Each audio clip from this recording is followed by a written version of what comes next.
Hey guys, I'm back and I want to just start by thanking everyone for leaving so many really nice and just supportive comments on my last video. I was definitely a little uncomfortable posting that, and I didn't want people to think I was just like, crying and just, I don't know, it was just a little messy. So thank you so much for sending really nice supportive comments. And honestly, I was expecting like at least a few mean ones or kind of like gaslighting-y type of like get over it girl kind of things, but everyone was really super nice. So I really want to thank you guys for that. And I definitely just kind of like needed to hear that a little bit, and not to like wallow in my sorrow or anything, but it was really comforting. So I really appreciated it. So I did manage to bounce back by the end of the night. I ended up calling a friend after I did that video, and honestly that video in itself was very cathartic for me. It was just kind of helping me release some of the emotions and just get it out and stuff. But after that, I called a friend and kind of just shook it out and got over it. So I've bounced back from the situation. I know it's still like a theme and something I'm working through, but anyway, a lot of you guys kind of mentioned in the comments saying that it'd be really great if I had a community or just someone to reach out to. And let me start by saying that the thing that I really got out of that last video was just this overwhelming feeling of community from you guys. So I really want to thank you for that. And I'm sorry, I feel like I'm saying thank you a million times, but it's because I really mean it. And that was just kind of like a pleasant surprise. Like out of all the different reasons I decided to start doing YouTube, community was just never something that crossed my mind, because I never really even thought of having people subscribe per se. Like that wasn't really my motive. So it was really interesting to get a sense of community out of you guys. So thank you again. So anyway, in terms of Shul, I wanted to give you guys a little bit of an update on that and talk about my experience going to Shul here in Israel. So basically, I have now been to the same shul now twice. And so it's only been a couple weeks I've been going. And I've been here, today's like day 50 something of me being here. And I basically told myself like I was going to give myself a good month, and probably like maybe this was just like the introvert in me just like trying to avoid the situation a little bit, but basically I decided to give myself like a good month to ease myself in, just to transition and get like my feet on the ground before I decide to start exploring shuls. And that was also in part because I was so overwhelmed by the process of like shul shopping and going to different ones and that whole process of trial and error, which frankly I hadn't done since like back in my days of like going through the whole conversion path and trying to figure out what community was right. And at that point, I never found a community that was really the right fit. So I think I kind of carried that with me and felt like overwhelmed and just like not super excited about going through that process yet again. So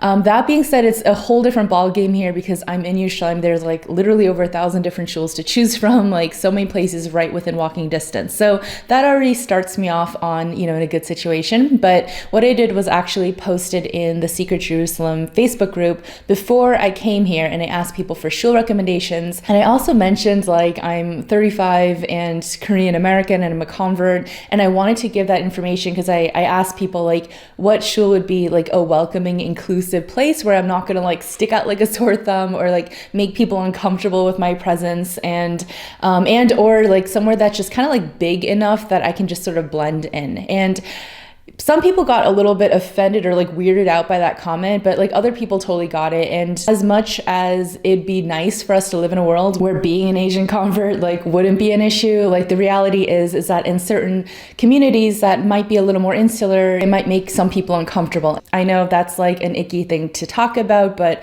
that's the truth. So I posted that, and so many people kept saying a particular shul. I'm not going to mention the names just for like, I don't know, privacy's sake. Yeah, anyway, this particular shul, people kept mentioning it. So I was like, okay, I'll start with this one.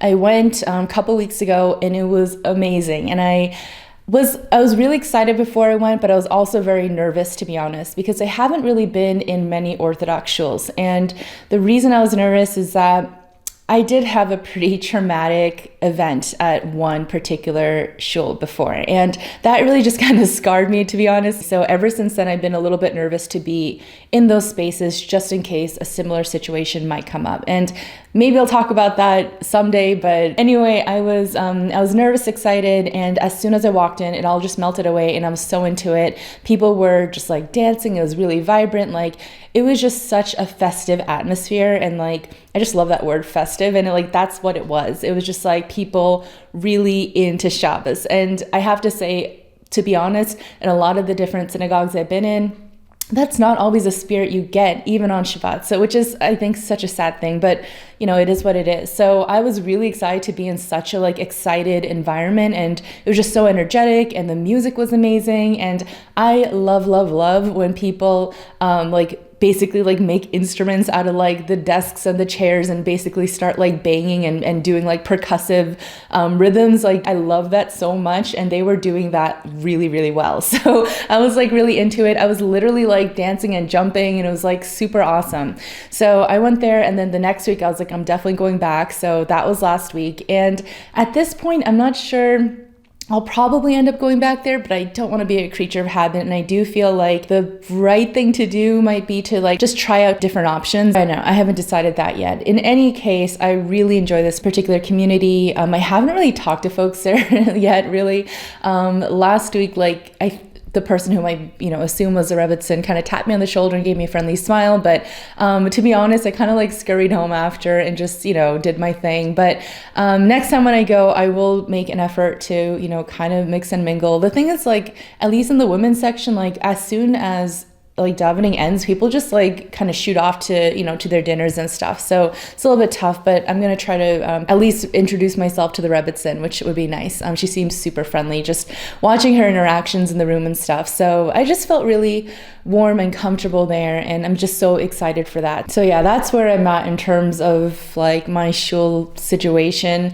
And honestly, I wish there were social activities or other things that I could get into, but it's just such a weird time. I feel I don't know, I don't really see much going on, or I'm not aware of it. So I'm still kind of figuring that stuff out. But I do have a personal project that's kind of getting me out into the world a little bit more, which is nice. So at least I have that as an excuse. But I'll kind of play it by ear. And on a related note, I decided I'm going to try to post it a little bit more often. I've been very sporadic on this channel, and it's something I really enjoy, and especially interacting with you guys. So look out for that. I'm going to be doing my best to post a little bit more frequently. I hope you guys will stick with me for it, and I will see you in the next one. Shalom Aleichem.